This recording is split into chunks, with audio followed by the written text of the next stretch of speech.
How to change your Tumblr password. First of all, open the Tumblr app and make sure you are logged into your account. From the dashboard, tap the profile icon at the bottom right corner to go to your blog page. Next, tap the gear icon at the top right corner to open your settings. Now scroll down and tap on account settings. Under account settings, tap on password. You will be asked to enter your new password. Type it in to continue. Then tap on save.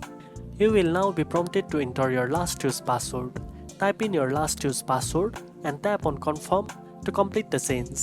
Your Tumblr password will now be successfully updated. If you ever forget your password in the future, you can easily reset it using the forget password option on the login screen. Now you know how to change your Tumblr password quickly and securely. If you found this video helpful, don't forget to like, share and subscribe for more tech tips. Thanks for watching and I'll see you in the next one.